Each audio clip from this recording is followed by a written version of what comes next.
신약성경 데살로니가 전서 1장 1절부터 5절까지입니다. 찾으셨어요? 네, 다 같이 한번 읽어보겠습니다. 시작.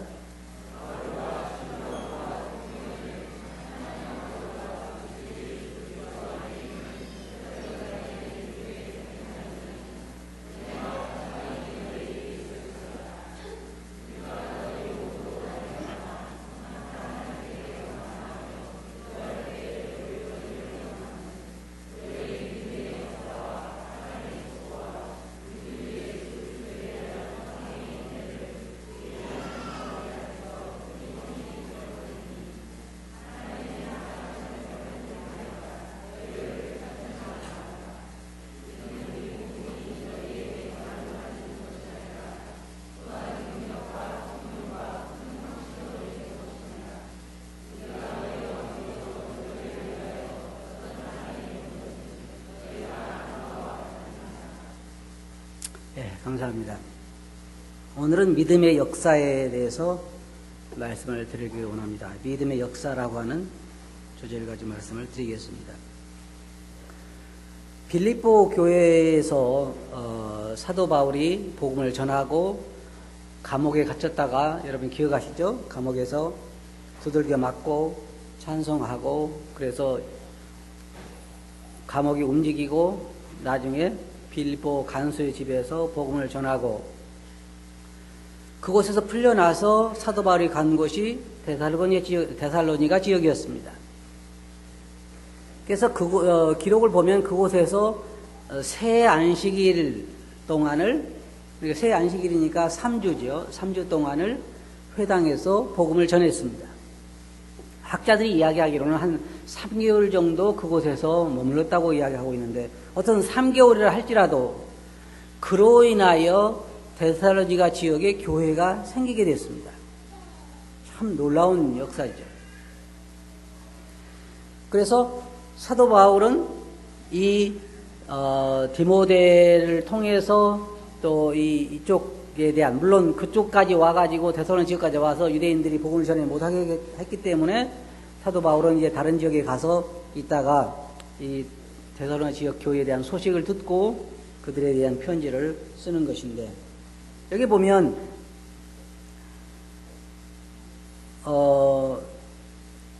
1절부터 보면 바울과 실라노와 디모데는 하나님 아버지와 주 예수 그리스도 안에 있는 데살로니가 교회에 편지하노니 은혜와 평강이 너희에게 있을지어다. 2절 보면 우리가 너희의 모두로 말미암아 항상 하나님께 감사하며 기도할 때 너희를 기억함은, 여기에 세 가지 사도 바울이 좋아하는 표현이 있어요. 뭐예요? 믿음, 소망, 사랑입니다.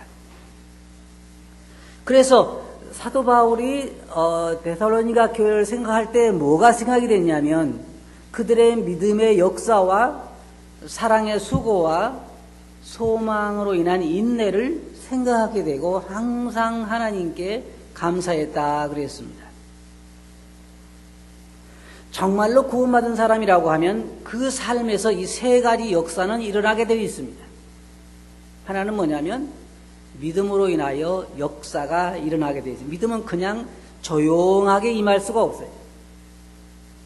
믿음으로 인하여 여러분이 아시는 것처럼 에베소 교회도 보면 믿음으로 인해서 많은 사람들이 그 능력을 통해서 우상 숭배하던 책을 불사르고 그 다음에 하나님께로 돌아오고 하는 그런 역사가 일어나잖아요. 그래서 믿음은 우리 그리스도인들로 하여금 죄악된 세상에서 돌이키게 만들고 도둑질 하는 사람들은 도둑질 하지 않게 되고 성적으로 타락한 사람도 주님 안에서 다시 회복되게 되고 이런 믿음의 역사가 그 삶에서 일어나게 되는 것입니다. 왜냐하면 믿음은 그냥 이론적인 것이 아니고 그 안에 하나님의 놀라운 능력이 있기 때문입니다. 이 데살로니가 지역 교회도 그러한 역사가 일어났습니다.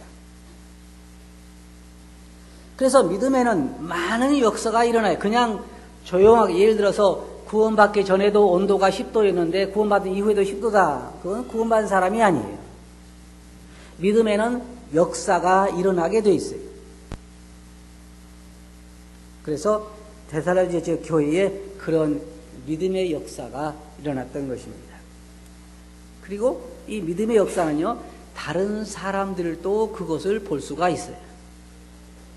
나중에 여러분이 좀 더 이제 뒤에 말씀을 보면요, 사도 바울이 뭐라고 하냐면, 너희의 그 믿음의 소문이, 모든 사람들이 너희의 믿음의 역사에 대한 소문을 듣게 됐다, 그렇게 말하죠. 사도 바울은 그들에게만 아니라 로마 교회의 편지를 쓰면서 그랬어요. 너희 믿음이 온 세상에 퍼지는 거로. 그게 믿음이 뭐가 퍼져요? 속에 있는 믿음이 퍼진다는 거예요? 아니에요. 그 믿음의 역사가, 그들 가운데 어떤 역사가 일어난 거에 대해서 사람들에게 그것이 간증으로 퍼지게 되는 것입니다. 주님께서 사람이 등불을 켜서 말 아래 두지 아니하고 등경에 두라니 그러므로 모든 사람에게 비추는 이라는 것처럼, 믿음이라고 하는 것은 어떤 사람 믿고 거듭났을 때 그 믿음이라고 하는 것은 감춰둘 수가 없는 것입니다. 대성가 지역이 바로 그러한 놀라운 믿음의 역사가 일어나게 되었습니다. 여기 말씀 보면 우리의 그 복음 전하는 것이 말로만 너에게 이른 것이 아니라 성령과 능력과 기쁨과 큰 확신으로 너희에게 이르게 됐다 그랬습니다. 쉽게 말하면 우리가 양쪽에서 생각하면 우리가 복음을 전할 때는 그냥 단순히 말로만 전하는 것이 아니라 거기에는 성령님의 역사가 있고, 그 다음에 능력이 거기에 있고, 또한 기쁨이 거기에 있고, 또한 확신이 거기에 있기 때문에 그냥 미미하게 일어날 수가 없는 거예요. 이 데살로니가 교회도 보면요, 어떻게 그렇게 3개월, 만약에 3개월 있다 할지라도 그렇게 놀랍게 많은 사람들의 삶이 변화되고 교회가 세워지고 사람들이 일어나게 됐는지. 그래서 사도 바울 뭐라고 했냐면, 너 하나님께서 너희를 택하심을 아노라. 어떻게 알 수 있어요? 그 안에서 일어나는 그 역사를 통해서 알 수가 있는 것입니다. 믿음은 감출 수 있는 것이 아니에요.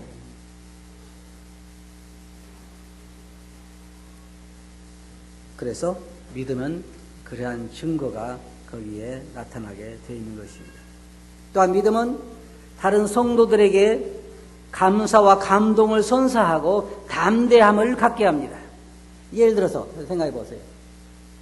우리 가운데도 이제 새롭게 어떤 영혼이 유평교회에 참석해서 구원을 받게 되고 그 믿음의 능력을 통해서 사람들이 변화되기 시작하면 다른 성도들이 지켜볼 때 어때요? 안 됐어요? 시기심 나요? 특이한 것은 다른 성도들이 믿음 안에서 새롭게 변화되는 걸 보면요, 믿음의 간증들을 들으면 우리들에게 기쁨과 나에게도 담대함을 갖게 됩니다. 이번에 그 미국의 체조 선수가 흑인으로서는 처음으로 올림픽에서 금메달을 딴 선수가 있는데요. 네? 아니, 그 흑인 선수인데 체조 선수로 이렇게 제가 보니까 나와 있었어요. 개비 더글라스라고 하는 그 선수인데, 체조 선수가 흑인으로서는 최초로 그 체조 선수로서 금메달을 땄어요. 16살 먹었는데, 그가 뭐라고 했냐면요, 그렇게 이야기했어요. 올림픽에서 챔피언이 되는 것은 참 상상했던 것처럼 참 좋은 일입니다. 너무나 신나는 일입니다. 기분이 엄청나게 좋아요 라고 말하면서, 나는 하나님께 모든 영광을 돌립니다. 이것은 하나님과 내게 다 좋은 일이에요. 영광은 하나님께 올려지고 축복은 내게 오니 말이에요.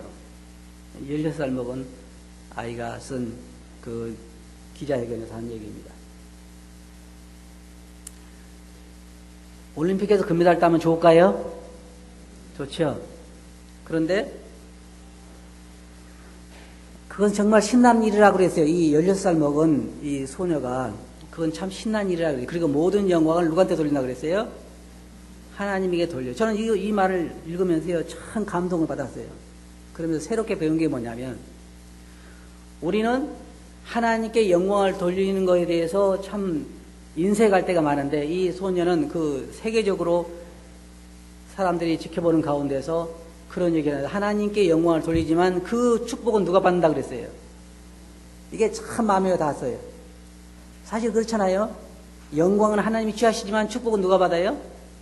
우리가 받는 거예요. 그리고 그 영어로는 뭐라 그러냐면 쉽게 말해서 윈윈 게임이라는 거예요. 쉽게 말해 하나님도 승리자고 나도 승리자다. 하나님만 승리하는 것이 아니라 나도 승리자라는 거예요. 왜요? 축복은 누가 받아요? 내가 받으니까. 그래서 제가 생각할 때 그리스도인 삶이란 이런 거구나. 새롭게 배웠어요, 제가. 왜냐하면 많은 사람들이 우리가 주님을 위해 살면 주님은 도움을 받지만 나는 어떻게 되냐 생각해요. 나는 잃는다고 생각을 해요. 내 꿈도 사라지고 나가 세상에서 좋은 거 못하고 나는 잃는다고 생각하지만 이 소년은 그렇게 생각하지 않았어요. 하나님도 승리자고 나도 승리자고. 왜? 하나님은 영광을 받으시지만 모든 축복은 내가 받게 되니까. 이게 그리스도인의 삶인 거예요. 이게 믿음을 가진 자들의 축복이죠. 어떻게 나이 60이 된 사람도 못 깨닫는데 16살 먹은 소녀가 이런 사실을 깨달을까? 이런 얘기 들었을 때요, 뭘 얻게 돼요? 감동을 받게 되고 기쁨이 엮이게 되고 용기가 나게 되죠. 그래요. 그리스도인 삶이라고 하는 것은 하나님도 승리하고 나도 승리하고 영광은 하나님이 받지만 모든 유익은 축복은 내가 받게 되는 것이 그리스도인의 삶이에요. 그런데 이 데살로니가 교회, 이 교회 성도들이 복음을 들은 지는 얼마 되지 않았지만은 그들의 삶에서 놀랍게 복음의 이 믿음의 역사가 일어나기 시작했어요. 어떻게 그렇게 이 믿음의 역사가 일어나기 시작했을까? 왜냐하면 믿음이라고 하는 것은 능력이 있어요, 그 가운데.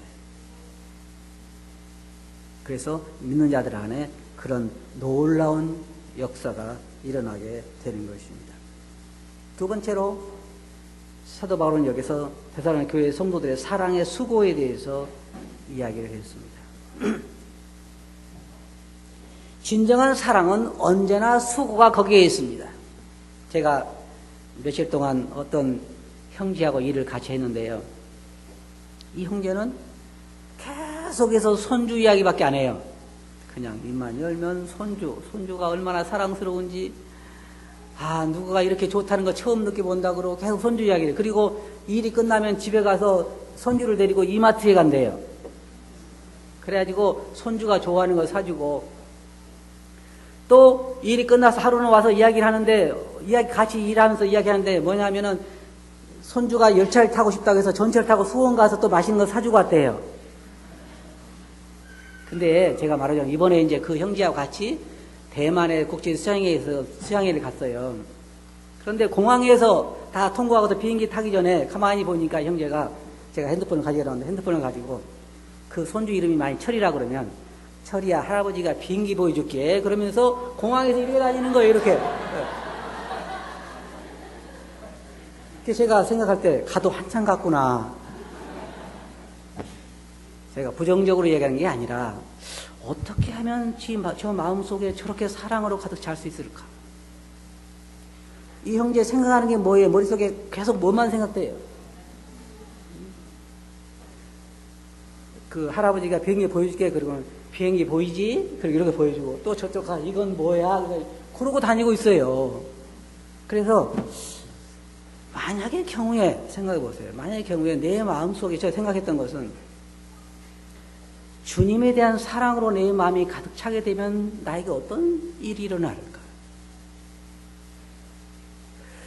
성경에 보면 그리스도인은 형제 자매들을 사랑하게 되어 있어요. 그렇죠? 맞아요? 왜 사랑해요? 주님에 대한 사랑이 내 마음을 사로잡기 때문에 다른 형제 자매들을 사랑하게 되는 거예요. 만약의 경우에 그 형제도 그 손주라고 하는 애가 자기 손주가 아니고 딴 사람 같았으면 뭐라 그랬어요? 안 했겠죠? 에? 그 속으로 안 했을 거란 말이에요. 제가 생각할 때 이런 생각이 있어요. 만약의 경우에 손주가 아니고 자매가 시장 가자 그랬으면 뭐라 했을까?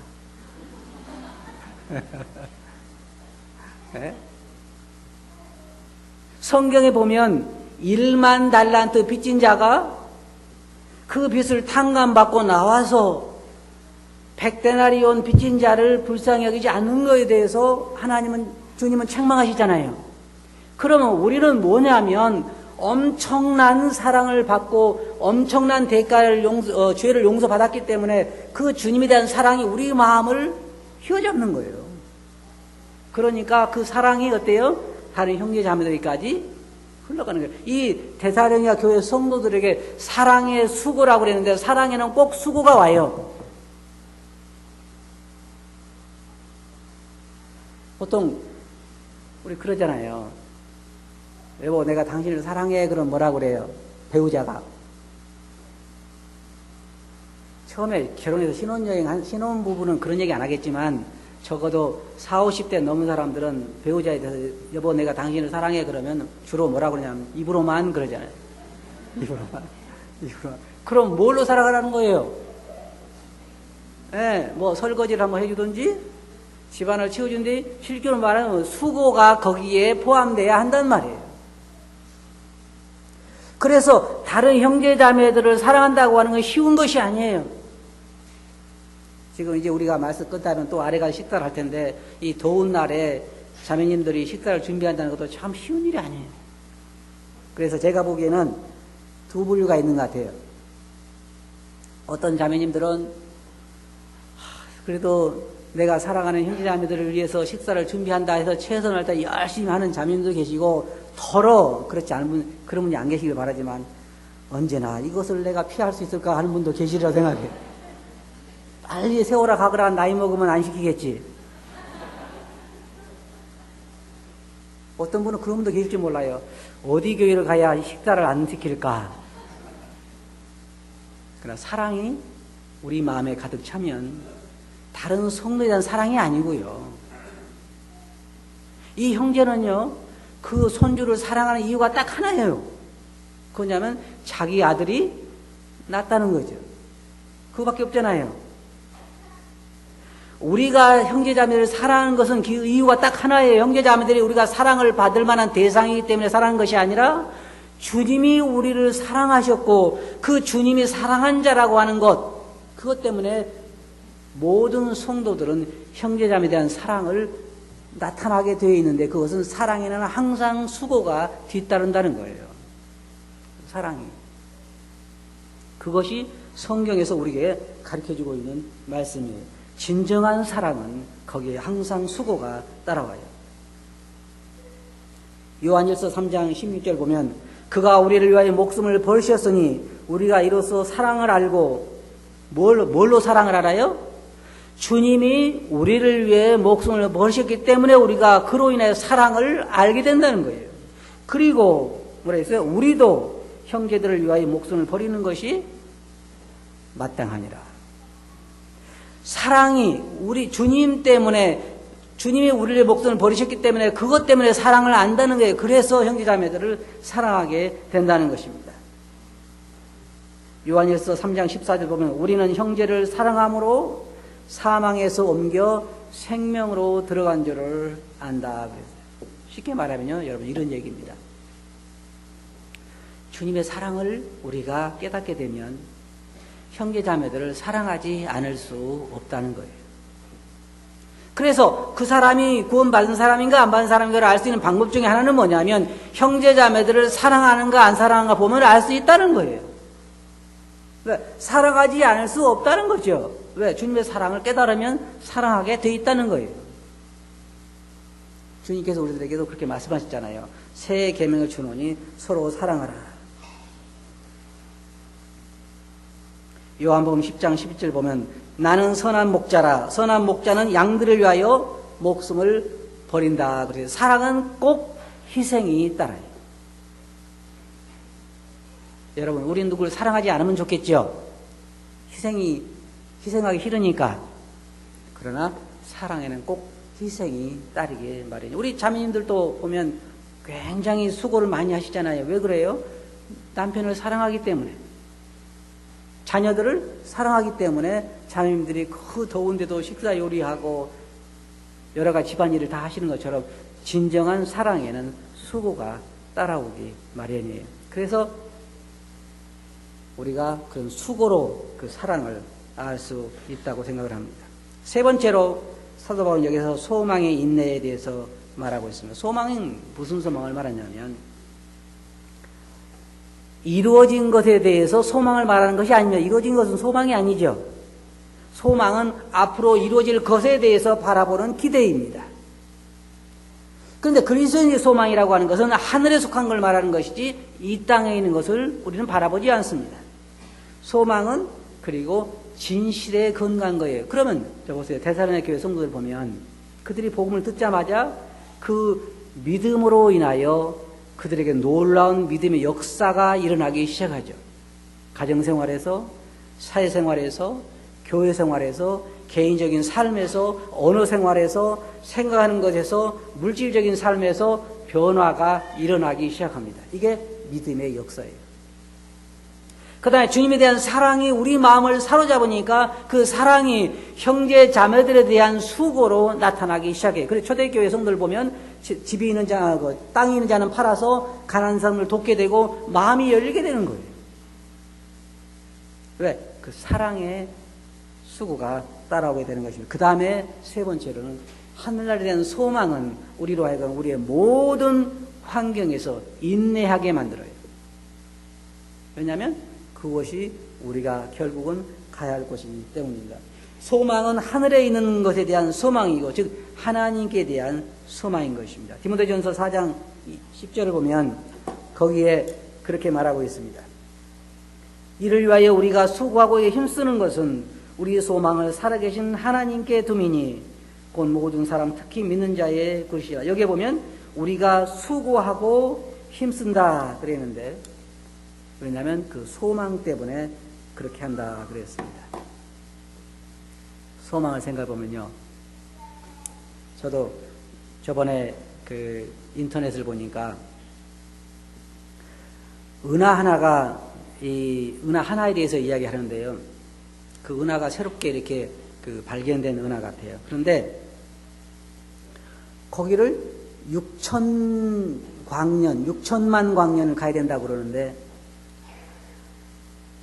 빛으로 6천만 광년을 가면 과연 얼마나 멀은 곳인가. 근데 그 넓은 온 우주 안에 수많은 은하가 있는데 하나님께서 그 넓은 우주의 주인이시고 나에게 하나님이 창조하신 아름다운 그 우주 가운데 은하들을 주실 터인데 그런 소망을 생각하면요. 인내하게 되잖아요. 인내하게 돼. 지금은 조금 어렵지만 참자. 그게 소망의 가장 특징입니다. 소망은, 여러분 잘 보세요. 소망은 현재의 내 삶을 환경을 변화시켜주지는 못하지만 내 그 환경 가운데서 인내하며 살도록 만들어줍니다. 그것이 소망이에요. 그래서 우리가 그 소망을 얼마나 바라보냐에 따라서 우리는 이 어려움 가운데서 인내할 수가 있어요. 우리의 소망은 하늘에 있는 것들에 대한 소망입니다. 소망에는 언제나 인내가 따르기 마련이에요. 성경에 보면 보이는 소망은 소망이 아니죠. 로마서 8장 24절 보면 우리가 소망으로 구원을 받았으니 보이는 소망이 아니니 보는 것을 누가 바라리요. 그러면 생각해 보세요. 사실은요, 좀 잘 들어보세요.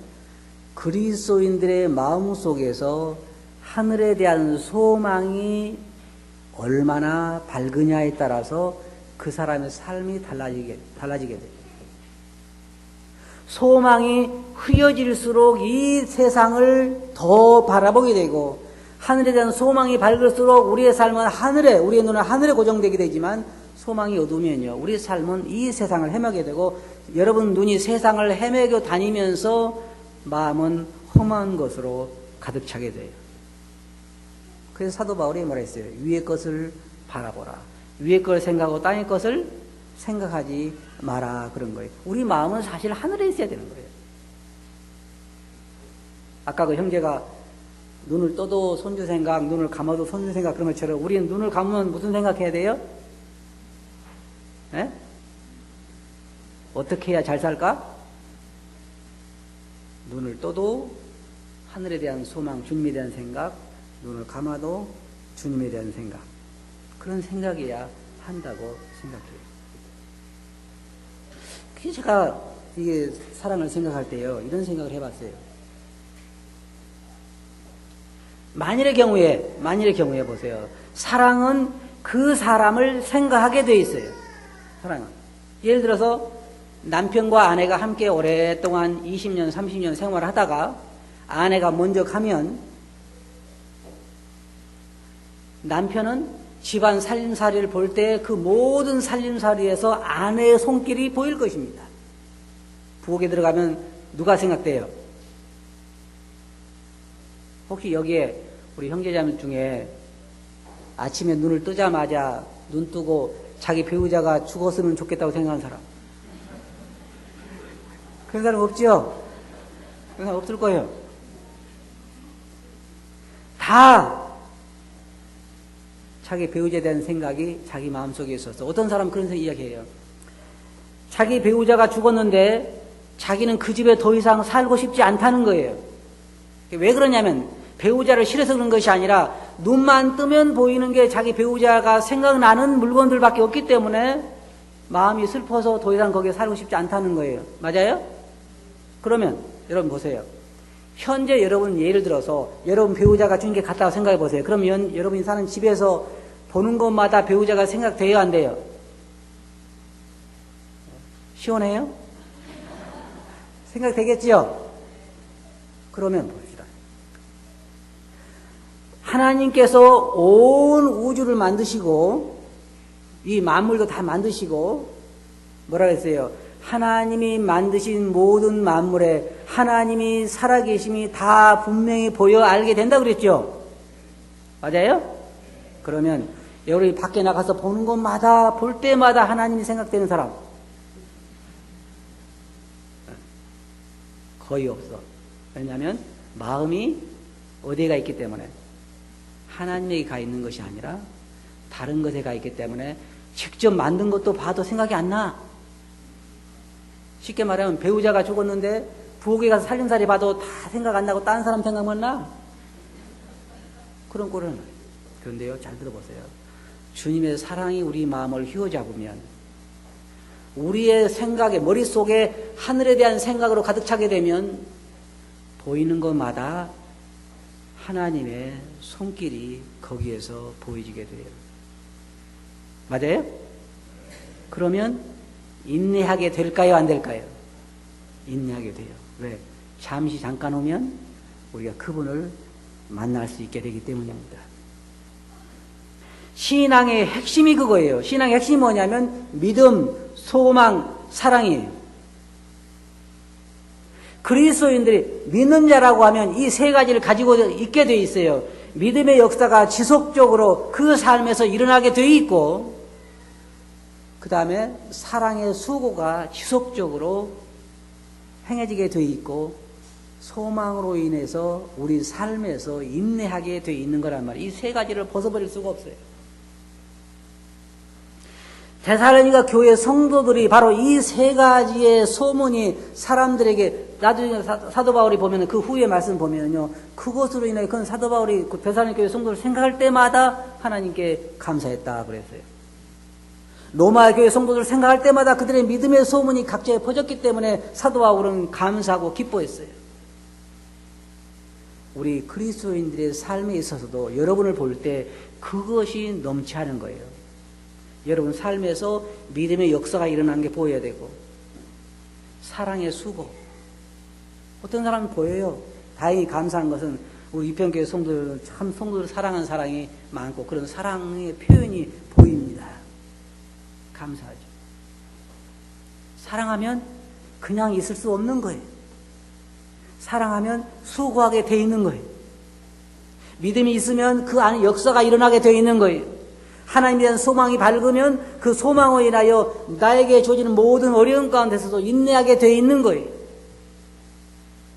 나의 삶에서 불평이 많다고 하는 것은 내 눈에 소망이 흐려져 있다는 것이고, 주님에 대한 사랑이, 형제자매의 사랑이 부족하다고 하는 것은 주님에 대한 사랑이 내 마음을 휘어잡고 있지 못하다는 거예요. 자, 그러면 어떻게 하면 믿음의 역사가 우리 가운데 일어날 수 있을까요? 어떻게 하면 사랑의 수고가 우리들에게 어떤 형제자매들 위해서 봉사하면서도 그것이 수고로 느껴지는 것이 아니라 기쁨으로 느껴질 수 있을까요? 어떻게 하면 우리가 다들, 우리 성도들이 지금 다들 살아가기 힘들고 그러면서도 어떻게 우리가 그 가운데 인내하며 승리할 수 있을까요?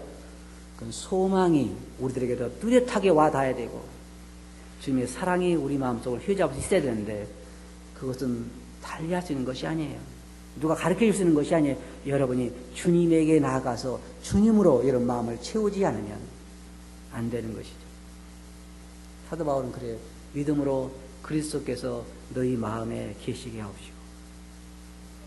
의도적으로 우리가 그렇게 하지 않으면 안 되는 것입니다. 의도적으로 내 생각이 다른 곳에 머물러 있으면 내 생각을 사로잡아서 끌어내려서 하늘에 있는 곳에 다시 올려놔야 하는 것입니다. 그리스도의 사랑이 내 마음을 휘어잡지 못하면 어디 가서 그리스도의 사랑을 우리가 내 마음속에 채울 수 있을까요? 성경으로 돌아가는 일밖에 없어요. 성경에 돌아가서 주님이 나를 얼마나 사랑하셨는가 하는 것을 우리가 체험하지 않으면 내 마음을 그리스도의 사랑으로 채울 수가 없습니다. 내 마음을 그리스도의 사랑으로 채울 수 없으면 형제자매에 대한 사랑으로 흘러갈 수가 없어요. 무거운 짐이 되고 의무감이 되고 언제 이걸 벗어날 수 있을까 하는 소리가 나오게 되는 것이지, 사랑을 할 수 있는 것은 아닙니다. 결론적으로 말씀드려서 여러분 삶에도 이러한 역사가 일어나기를 바랍니다.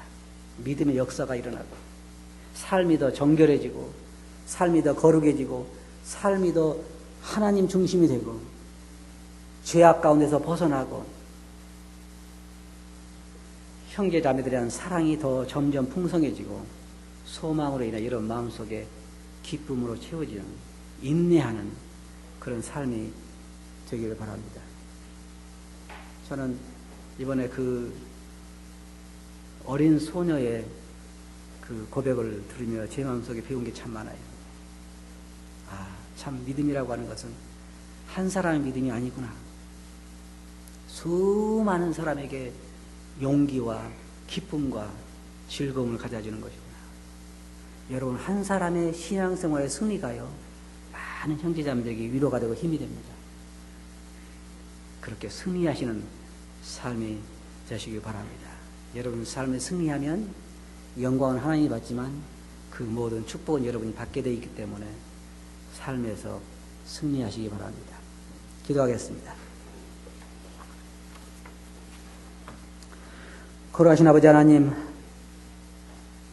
주님의 은혜를 감사합니다. 데살로니가 지역 교회에 일어났던 그 믿음의 역사와 사랑의 수고와 소망, 인내를 저희들이 생각하면서 저희들의 삶에도 이와 동일한 것들이 이루어지기를 원하고, 그러나 인하여 아버님께 영광이 되기를 원합니다. 저희들의 삶을 주장해 주시옵소서. 들은 말씀을 주께 의지하고 있으면 이름으로 아버지께 감사하며 기도하옵나이다. 아멘.